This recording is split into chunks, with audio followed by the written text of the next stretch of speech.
Por la ruta bíblica del Señor Jesucristo, les saluda a usted una vez más y vamos a tratar de contestar una pregunta que desde el punto de vista de los hechos eh, pareciera que se está dando cada vez con más fuerza al interior de las iglesias. Y la pregunta es la siguiente: ¿por qué se enojan las mujeres? Es decir, las mujeres se enojan desde el punto de vista de su percepción especial como parte de este género humano de las damas, o desde el punto de vista femenino.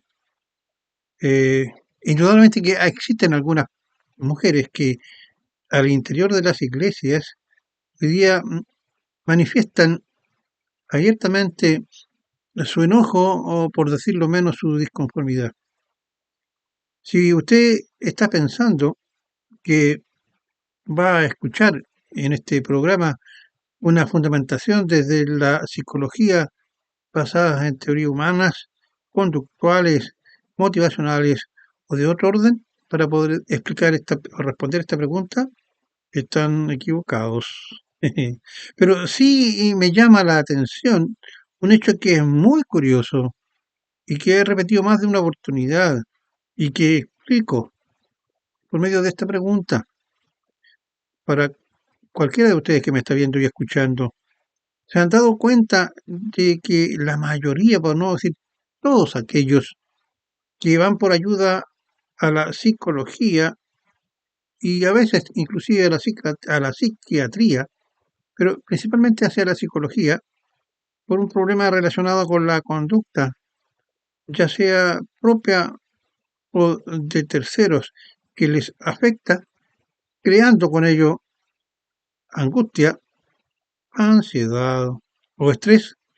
Bueno, uno sale de esa consulta convencido de que la culpa o la tiene el medio ambiente social o el contexto social donde uno está viviendo, o el contexto familiar, o la especial relación que tenemos con alguien muy querido o cercano, lo que nos lleva a desligarnos de nuestras responsabilidades y de las consecuencias de nuestros actos, pues terminamos convencidos de que este no es culpa de la persona que se siente con ese tipo de patologías, por decirlo así, psicológicas, sino que más bien dicho es la culpa de otros, es decir, de terceros. Y esto está basado en que si una persona que sufre este tipo de síntomas, al autorreconocer que la raíz de muchos de sus problemas radica al interior de nuestras propias acciones, esto significa que estamos destruyendo nuestra propia autoestima. Bueno, esto lo hemos explicado en algún programa y no nos dejamos de preguntarnos porque en realidad, como vamos a ver más adelante, el Evangelio dice otra cosa. Por ejemplo, Gálatas 6:7. No os engañéis, Dios no puede ser burlado, pues todo lo que el hombre sembrare, eso también segará o cosechará, si usted quiere verlo de ese modo. O sea, se refiere a que nosotros somos también culpables de aquellas cosas que no suceden, porque en nuestras acciones, ya sea por acción o por omisión, estamos muchas veces recibiendo una respuesta de estas conductas que hacen que justamente el medio ambiente donde nosotros vivimos, bueno, se nos vean agresivos y adversos y nos angustien. Ahora, sin querer profundizar más en este tema, porque no es el que nos aboca hoy día, solo dejarlo como una reflexión. Hoy nos enfrentamos a un hecho muy bien definido en las escrituras, que es el rol de la mujer dentro de la creación y del mundo en el que vivimos, y particularmente referido al interior de la iglesia. Quisiera agregar además que Muchos de los aspectos que presentaremos se encuentran en estudios y libros consultados por quien les está hablando, escritos por hombres del Señor, algunos de ellos ya fallecidos, más nuestros propios estudios y reflexiones en el Señor. Siendo este un tema de orden secundario, pero no por ello menos importante, en honor a la verdad divina, hablaremos con seguridad, tratando que con la ayuda del Señor y guiado por su Santo Espíritu, no parezca ser ofensivo, pues no es nuestra intención. Más bien expresar, y enténdalo bien, queridas damas que me escuchan, expresar con valentía y cierto fervor, por medio de una claridad bíblica, lo que expondremos con respecto a una situación que hoy día se está dando en nuestras damas que asisten a nuestras iglesias.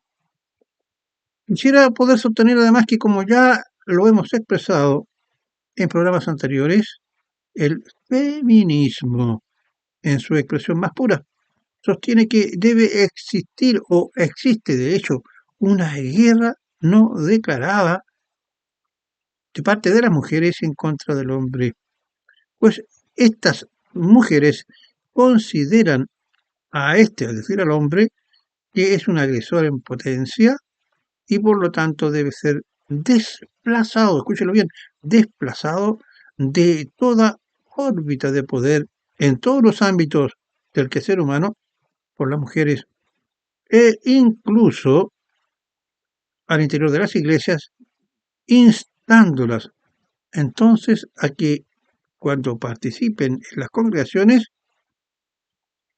copen todos los niveles de poder y de influencia.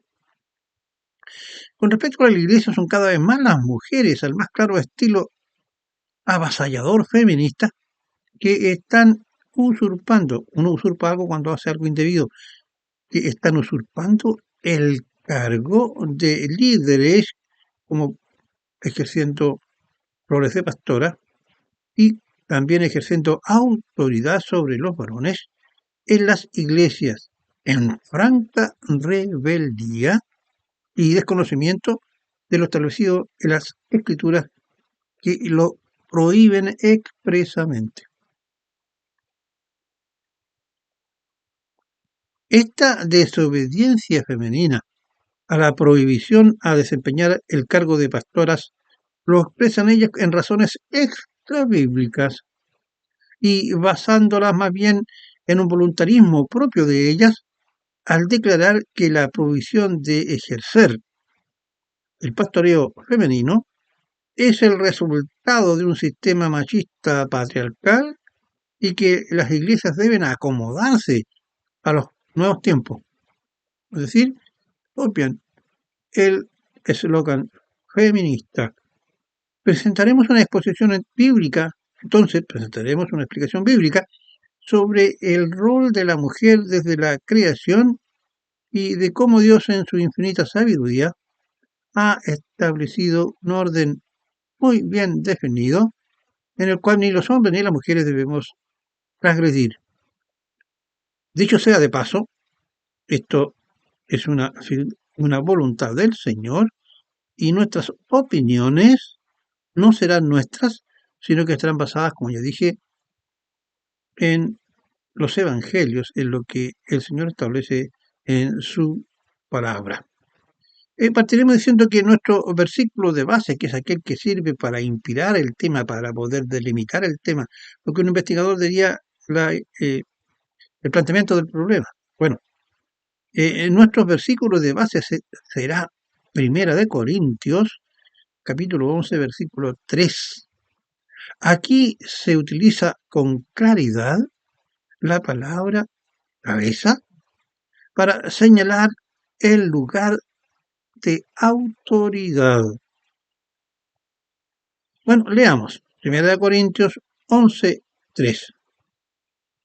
Pero quiero que sepáis, de hablar a las iglesias, el apóstol guiado por el Espíritu Santo, pero quiero que sepáis que Cristo es la cabeza de todo varón, es decir, ejerce la autoridad sobre todos los hombres. Y el varón es la... Perdón, voy a repetir de nuevo la cita. Quiero que sepáis que Cristo es la cabeza de todo varón y el varón es la cabeza de la mujer. Y Dios, es decir, el Padre, es la cabeza de Cristo. Es decir, existe un orden preestablecido por el Señor en la palabra. Y veámonos al revés de esta cita. Dios es la cabeza de Cristo, nuestro Señor y Salvador. Cristo es la cabeza, es decir, manda sobre el varón. Y el varón es la cabeza de la mujer a la cual ésta se debe someter. Es decir, la mujer se somete al hombre, el hombre se somete a Cristo y el Señor Jesucristo se somete a Dios. Aquí a veces hay un problema con algunas congregaciones, especialmente de aquellas unicitarias que hablan que, bueno, si el Señor Jesucristo es Dios, un Dios no puede estar sujeto a su propio ser o a su propio sistema.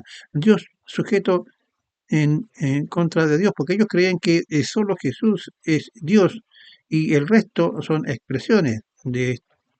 Pues bien, aquí nos hablamos y tenemos que referirnos a que Dios es trino o triuno, es decir, la Trinidad, Dios es uno solo, o Jehová Dios es uno solo, perdón, o Israel Jehová es uno solo, y está constituido por tres personas en un solo Dios, Padre, Hijo y Espíritu Santo. Pues bien, siendo este el orden establecido por el Señor en su palabra, podemos ver aquí que nosotros y las mujeres tenemos un lugar bien definido en la iglesia. Una lectura ligera de este pasaje pareciera indicar que algo no está funcionando bien. Aquí la razón, perdón, aquí y razonar si Cristo, el Hijo de Dios, como dijimos recién, es Dios igual que el Padre, ¿cómo puede tener una cabeza o autoridad?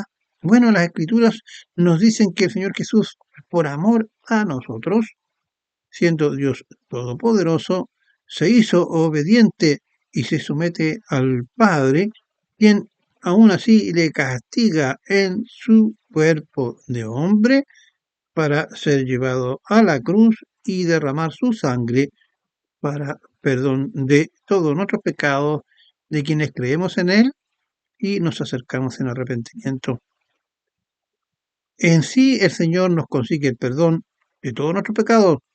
Siempre la obediencia exigida en las Escrituras tiene un buen propósito para Dios y para los hombres, al igual que el hombre sujeto a Cristo y las mujeres al hombre, siendo solteras, en este caso su padre, y siendo casadas a su esposo o marido.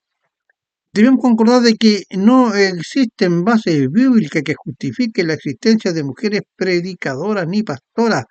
Con, por otra parte, con la introducción de la mujer, se ha producido en muchas iglesias un desorden doctrinal e introducción de falsas doctrinas y enseñanzas, como por ejemplo existe una pastora hoy día muy conocida, autodeclarada no hace mucho tiempo de apóstol, perdón, de pastora a apóstol, eh, que prohíbe, por ejemplo, a un discapacitado a enseñar o predicar, diciendo que si éste lo hiciera, provocaría un escándalo y violentaría las conciencias de quienes le escuchan.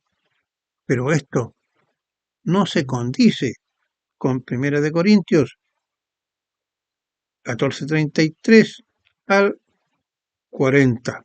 En la Biblia dice, porque Dios no es Dios de confusión, sino de paz, como en todas las iglesias de los santos. Esto no es solamente para los corintios, porque algunos, cuando uno cita estos pasajes, ahora no, si esto es para los corintios eran muy desordenados.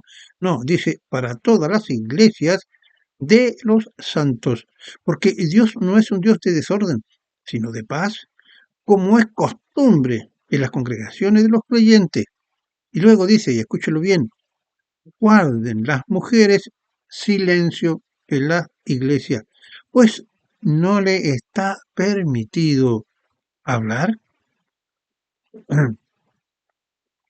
que estén sujetas como la ley, si quieren saber algo, que se lo pregunten en casa a sus maridos, porque no está bien visto que una mujer hable en la iglesia. Esto evidentemente que choca contra el pensamiento feminista que hoy día lamentablemente está permeando a muchas personas creyentes. No olviden, mujeres, que el feminismo es un movimiento de orden marxista de la nueva izquierda y del progresismo, que es un grupo de hombres y también principalmente de mujeres que son ateas, que no conocen ni respetan a nuestro Dios, y que sin embargo muchas de nuestras mujeres han ido cayendo poco a poco, aun siendo creyentes en este juego. Por eso que uno debe estar bien cimentado en el Evangelio. Ese es el objetivo de este estudio, no de molestarlas ni incomodarlas. No son pocos los que se oponen, señalando que esto era solo para las mujeres corintias, pues ellas eran muy entrometidas. Pero el mismo pasaje de las Escrituras destaca y reafirma que es universal cuando dice que es un mandamiento para las iglesias o asambleas locales. Y si alguno se cree profeta o espiritual, reconozca que esto que escribo es mandato del Señor. Es decir, el apóstol está diciendo que este es un mandamiento, no es opcional. Ahora, la mujer creyente debe entender que cuando el Evangelio se dice que esta es una ley o un mandato, debe ser acatado. Las mujeres que luchan por tener liderazgo en las iglesias parecieran no darse cuenta que son sin duda una fiel expresión de lo que en los últimos tiempos la rebelión de los seres humanos se está produciendo en contra de las escrituras o palabra de Dios, porque no la obedecen aunque la conozcan y la desacatan.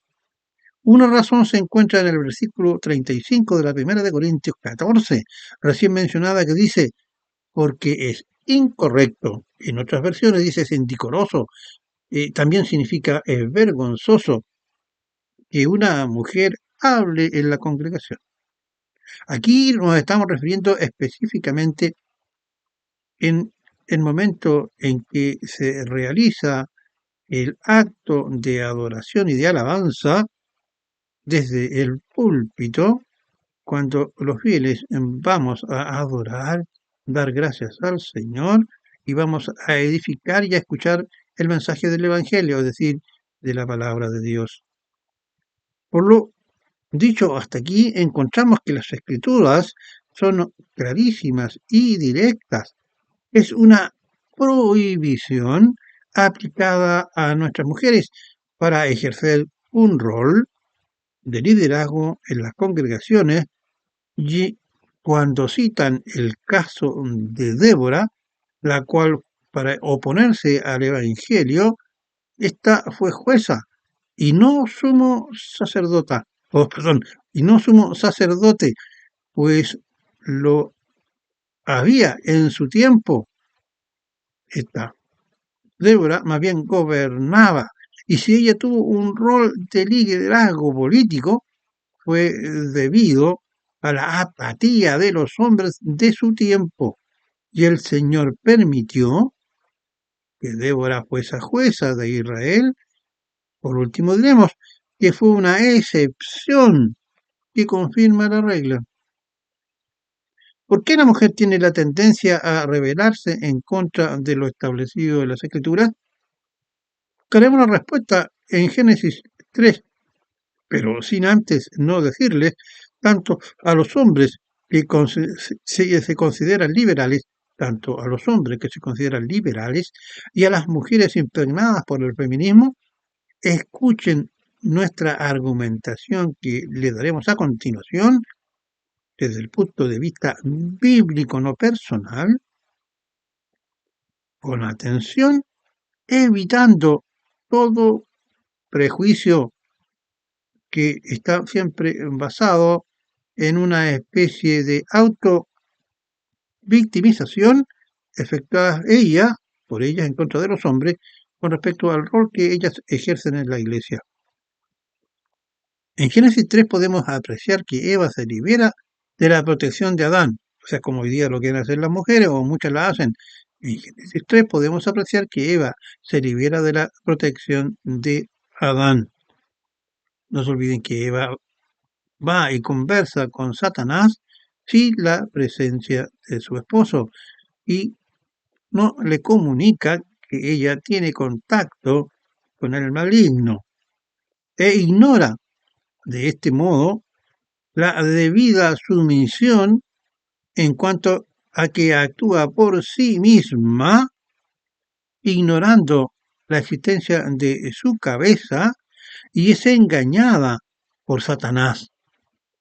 Y el resultado terrible es que ella peca y por otra parte Adán escucha a su mujer. A lo mejor podemos inferir que él lo hace debido al amor que le siente por su mujer y a la confianza que le tiene a él y se olvida justamente de lo que es su rol hacia la mujer, cuando posiblemente, como ya dije, por amor hacia ella, come también del fruto dado por Eva y la consecuencia, bien la sabemos, es horrible. Entra al mundo el pecado, es decir, el hombre pasa a ser un sujeto de pecado. Cuando hablamos de hombre, hablamos genéricamente, hombre y mujer. El hombre pasa a ser un sujeto de pecado y al mismo tiempo, por el pecado, llega la muerte. ¿Se dan cuenta? El Señor, entonces, ante esta condición, maldice a los participantes, estableciendo para cada uno de ellos ciertas condiciones y acciones que significarán sacrificio y sufrimiento para cada uno de ellos con respecto al rol futuro que les va a corresponder desarrollar en la creación y en el mundo que ellos van a iniciar. En el versículo 16 de Génesis 3 le habla el Señor a la mujer y describe la sentencia de Dios a la mujer después de la caída, es decir, después del pecado. Se le anuncia que con sus dolores de parto serán multiplicados, ¿verdad? O sea, nacerán los hijos cuando ella, por medio de su parto, es decir, alumbramiento, sufra dolores. Será de esa manera será multiplicado y que tendrá al mismo y que tendrá también eh, deseo por su marido. Pero aquí no se está hablando del deseo sexual, aunque sí existe, pero él se enseñoreará de ella. Esto se transmitirá a todas las mujeres. Notemos que hoy, como en todos los tiempos, las mujeres tienen su parto con dolor. Y luego cuando dice tu deseo será para tu marido, pensemos que la característica de todas las mujeres casadas a través de la historia ha sido, y lo es hoy, dominar a su marido, mandar, liderar, es decir, el feminismo puro en la expresión durante todos los tiempos. Pero, ¿qué sucede? El hombre, como también lo dice el Evangelio, el hombre ha impuesto su autoridad sobre su esposa, cumpliéndose aquello del dominio masculino, pues él se enseñoreará de ti, de la mujer. El hombre le impone su autoridad y no deja que ésta pase por sobre lo que el Señor establecido y que esta es una condición innata entre los hombres y las mujeres porque es una condición que el Señor estableció en su maldición para el género humano, es decir, hombre y mujer. Veamos ahora en Génesis 4:7. El Señor les dice a Caín, Si haces bien, no serás aceptado. Y si no haces bien, el pecado está a la puerta y te codicia, pero tú debes dominarlo.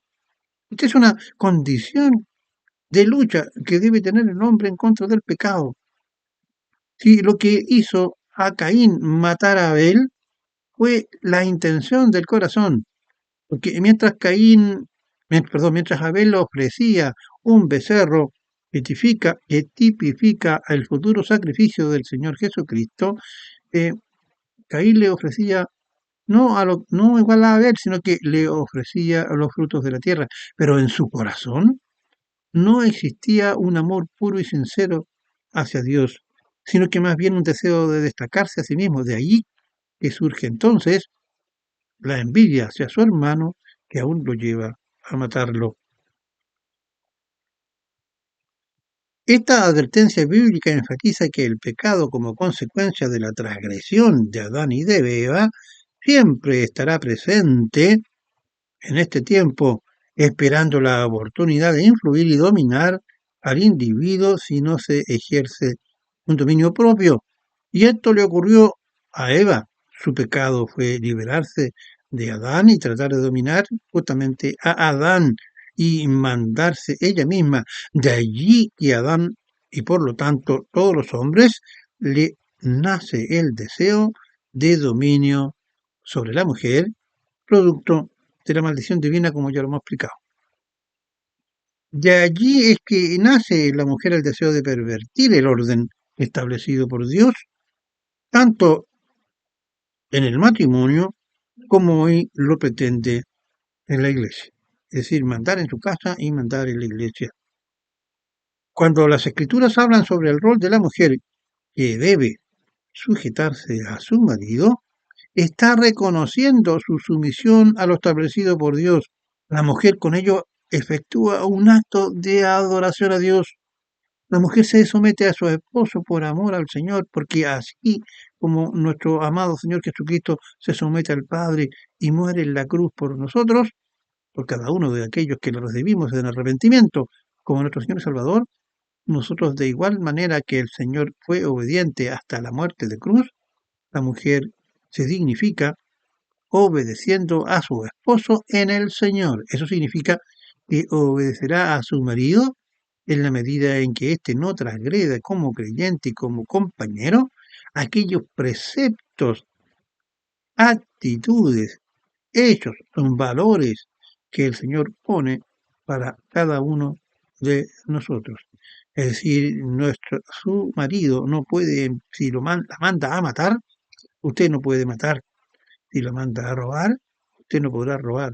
Si le manda a abortar un hijo, usted sabe que no debe matar, no lo hará, etcétera.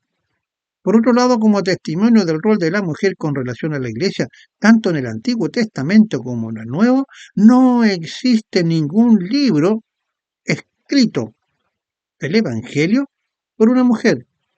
Tampoco existió una sacerdotisa o sumo sacerdotisa en Israel, tanto Débora como Hulda, que hablaron en un momento de parte de Dios, solo fue para los casos específicos y excepcionales.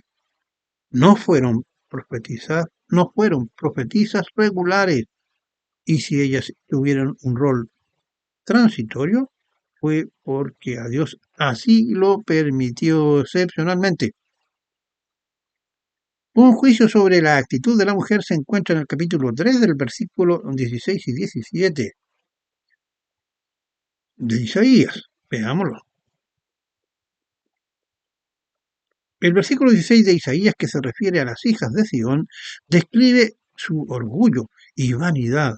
El pasaje dice que ellas caminan con altivez, con cuellos erguidos, ojos seductores y pasos apresurados, haciendo sonar los adornos de sus pies. Veamos parte de este pasaje. Por tanto, el Señor herirá con sarna la mollera de las hijas de Sión, y Jehová descubrirá su desnudez. En aquel día quitará el Señor el atavío del calzado, las redecillas y las lunetas, los collares, los pendientes y los brazaletes, las cofias, los atavíos de las piernas por partidores del pelo, los partidores del pelo, pero los pomitos de olor y los zarcillos, los anillos y los joyeles de las narices, la ropa de gala, los, los mantoncillos, los velos, las bolsas, los espejos y el lino fino, las gasas y los tocados. Y en lugar de los perfumes aromáticos vendrá hediondez y cuerda en lugar de cinturón, y cabeza rapada en lugar de la compostura del cabello, en lugar de ropa de gala, ciñimiento de cilicio y quemaduras en vez de hermosura. Sus varones, refiriéndose a sus maridos, a espada y fuerza en la guerra. Es decir, ellos serán exterminados, dice, por espada y su fuerza en la guerra. Sus puertas se entristecerán y enlutarán, y ella, desamparada, se sentará en la tierra. Aquí está haciendo referencia a la actitud mundana de las mujeres en el sentido de que abandonan todo aquel rol y papel que Dios le ha puesto a la mujer por irse justamente a aquellas bondades del mundo. Usted ha notado de que por una manera natural, nuestras mujeres en general, aunque las creyentes con mucho recato y muchas obedecen a las órdenes del Señor, pero las mujeres en general están muy dadas a comprarse la ropa, a usar escotes muy pronunciados, a colocarse joyas. Bueno, hoy día usan calzas que prácticamente no dejan nada al descubierto. Es un verdadero cuerpo desnudo que está como en un guante colocado al interior de una calza. Esto forma parte justamente de la maldición que el Señor estableció en la conducta de la mujer y que solamente puede ser liberada cuando la mujer se convierte al Señor y con amor verdadero hacia Él, acata y se somete a su voluntad, llevando una vida piadosa y no mundana, como esta que nosotros hemos leído recién. El feminismo avasallador en las iglesias de hoy, en las cuales no son pocas las mujeres que se quieren imponer y buscar la autoridad sobre el varón, la experiencia y la historia nuestra nos muestra que cuando el varón decae y es anulado por la mujer, el país está a merced de sus enemigos y en la iglesia a merced de Satanás. Recuerden lo que acabamos de leer: después de que los hombres son muertos a espada, ellas van a estar muy apenadas y desamparadas en las puertas. Isaías 3, 12 y 13 nos ilustra al respecto de lo ya señalado. Los opresores de mi pueblo son niños y mujeres, los gobiernan. Oh pueblo mío, los que te guían te hacen errar y tuercen el rumbo de tus caminos. Jehová está en pie para litigar y está para juzgar a los pueblos. Cuando en el versículo 13 nos ilustra al respecto cuando dice los opresores de mi pueblo son niños, aquí no se refiere a niños propiamente tales, sino que se refiere a hombres que abandonando aquello que es su deber para tomar decisiones ejerciendo la libertad, se han hecho gobernar por sus mujeres y han actuado en base no a un raciocinio que Dios le pone a los varones como cabeza, ya sea de la iglesia o de la familia. Les coloca entonces el deseo de la mujer a someter al varón y muchas veces apartándose lamentablemente de lo que el Señor establece para su pueblo, porque ellas buscan su propia felicidad y su propio camino. Ahora regresemos al rol de la mujer en la congregación. En Timoteo 2:9 se reafirma lo expuesto por Isaías. El versículo de 1 de Timoteo 2:9 dice, escúchelo bien, asimismo que las mujeres se atavíen de ropa decorosa, con pudor y modestia, no con peinados ostentosos, ni oro, ni perlas, ni vestidos costosos, sino con buenas obras, como corresponde a mujeres que profesan la piedad. Es decir, haciendo todo aquello que el Señor nos manda con respecto a el obrar, hacer el bien, amar al prójimo, educar a los niños con cariño, atender bien el hogar, amar a sus esposos, etcétera. La mujer aprenda, mire, la mujer, estamos hablando de la iglesia, la mujer aprenda en silencio con toda sujeción. ¿Sujeción aquí? A su esposo. Porque no permito, escúchalo bien, porque no permito a la mujer enseñar ni ejercer dominio sobre el hombre si no están en silencio. Esto es en las congregaciones, esto es en el púlpito, esto es como pastores, esto es como maestros. Esto corresponde al diseño del orden de la creación establecida por el Señor. Recuerdan o recuerden nuestro versículo de base. El Padre la cabeza de Cristo, Cristo la cabeza del hombre y el hombre la cabeza de la mujer. El orden choca hoy con la postura y rebeldía femenina. Esta mujer cree saber más que Dios y se abroga una autoridad divina que no posee y luego establece una razón y se autoproclama o exige a niños y que no a hombres al interior de las iglesias y los gobiernan haciéndose nombrar, por ejemplo, pastoras. Algunos han llegado a autoproclamarse como apóstoles. Y aquí sigue dando una razón bíblica que es muy de peso. Dice así, porque Adán fue formado primero, después Eva. Y Adán no fue engañado, sino que la mujer siendo engañada incurrió en transgresión. Oh. Esta es una gran verdad y una advertencia severa de Dios hacia la rebeldía femenina, pues al actuar Eva sola sin Adán fue presa de engaño de Satanás y hoy queriendo desplazar al hombre en la familia y la iglesia, se está haciendo víctima de males y de desobediencia hacia Dios.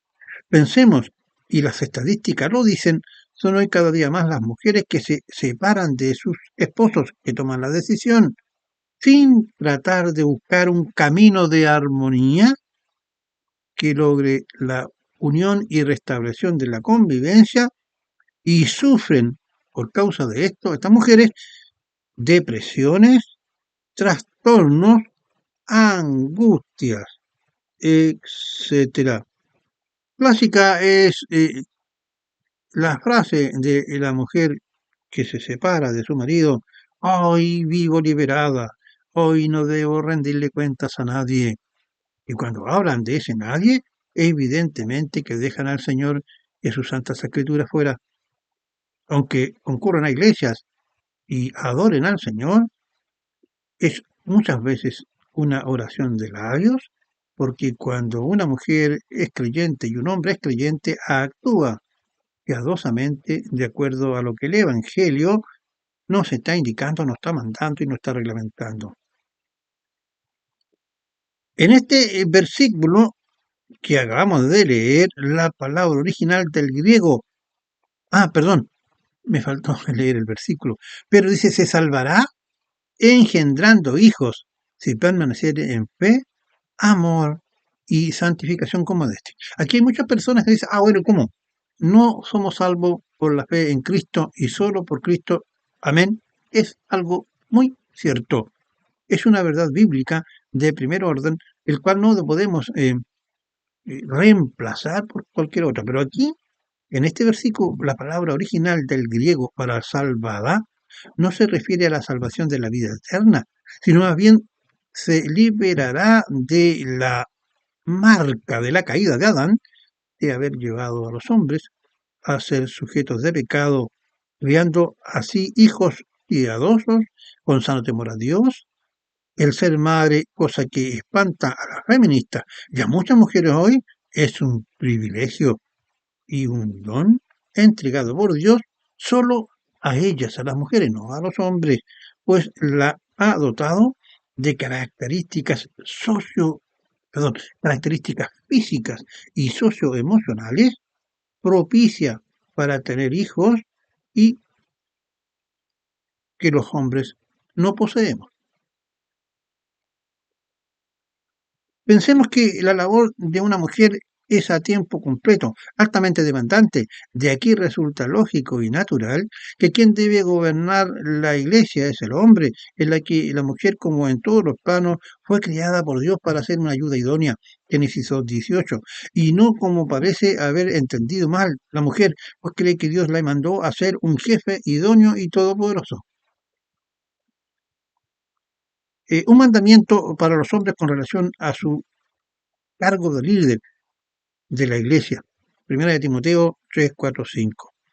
Donde se habla de cómo un líder de la iglesia debe gobernar su propia casa. Pues si el hombre no puede gobernar su casa, que es una pequeña célula social, ¿cómo podrá entonces hacerlo con otra más grande y compleja como lo es la iglesia? ¿Es una cuestión de lógica? ¿No creen? Nuevamente hacemos referencia a nuestro versículo base que establece la cabeza y el orden de mando para luego señalar que la mujer, 1 Corintios 11, 5, 7, pero la mujer que ora profetiza con la cabeza descubierta, afrenta su cabeza porque lo mismo es que si se hubiese rapado. Es decir, la mujer dice aquí, nos está señalando que cuando la mujer ora tiene que tener un velo. Vamos a explicar eso. Porque si la mujer no se cubre, que se corte también el cabello. Y si le es vergonzoso a la mujer cortarse el cabello o raparse, que se cubra su cabeza. Porque el varón no debe cubrirse la cabeza, pues es la imagen y la gloria de Dios, pero la mujer es la gloria del varón. Veamos, este pasaje de las Escrituras no puede contradecirse por las propias Escrituras, como ya hemos demostrado, que la mujer no puede predicar ni ser pastora en la iglesia, haciendo uso del púlpito. Esto se debe aplicar fuera del servicio congregacional al interior de la iglesia. Ejemplo, cuando ora y realiza labores de discipulado a otras mujeres y enseña las escrituras y ora durante reuniones sociales o da gracia por los alimentos o niños durante la escuela dominical en un salón destinado para ello, lo que al decir de Pablo, en la época que escribió la epístola, la mujer se cubría con un velo como señal de sumisión y la razón por la causa de los ángeles.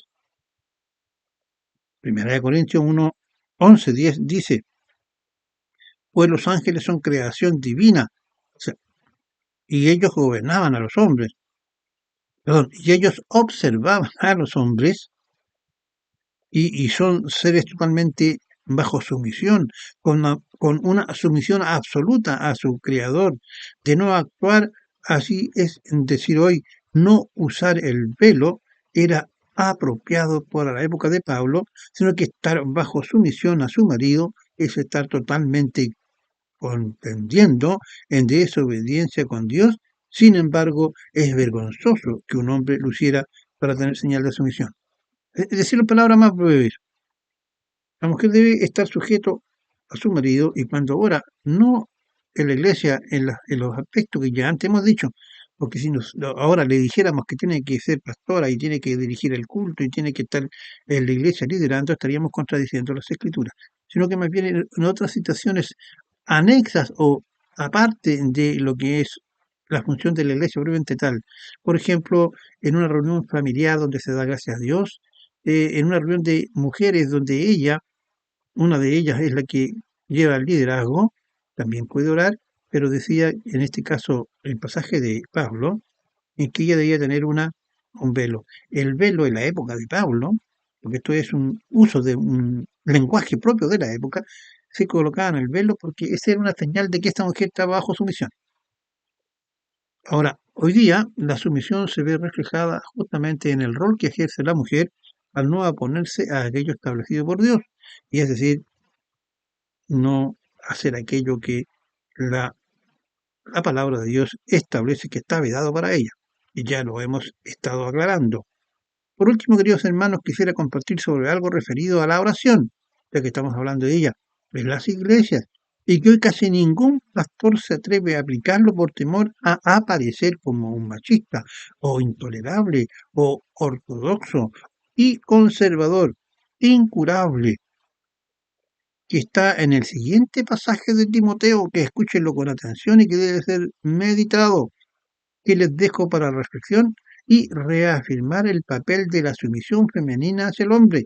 Y si lo cumple, es decir, si tanto los pastores como las mujeres cumplen con su rol, lo estarán haciendo por amor a su Señor y en obediencia a la palabra. Timoteo, primero de Timoteo, capítulo 2, versículos 8 y 9.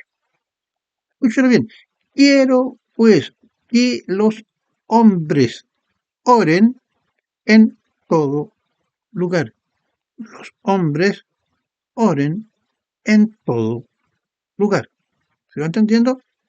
Levantando manos santas, sin iras ni contiendas.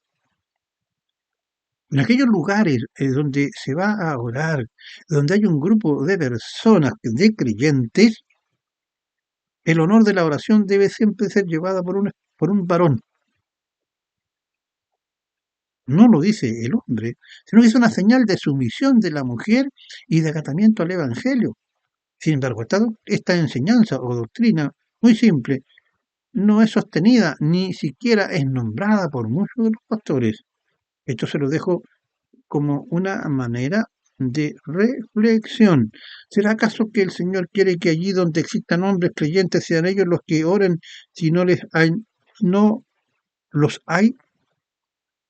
Allí hay, perdón, ellos oran, pero si no los hay, sean mujeres. Yo creo en el Señor que así es. Voy a volver a repetir la frase. ¿Será acaso que el Señor quiere que allí donde existan hombres creyentes sean ellos los que oren? Y si no existen hombres, ahora sí que pueden ser mujeres. Yo creo que ese es el sentido del versículo. Juzgue usted, léelo en su casa, con mucha atención. El pasaje es 1 de Timoteo, capítulo 2, versículos 8 y 9. Habiendo terminado entonces el presente estudio, programa o conferencia tipo sermón o prédica de este su programa por la ruta bíblica del Señor Jesucristo, se despide de ustedes como siempre, Julio Siem Agurto, un siervo del Señor, deseándoles como siempre que la paz del Padre y la de su Hijo Jesucristo sea con todos ustedes. Será hasta un próximo programa. Que el Señor les bendiga.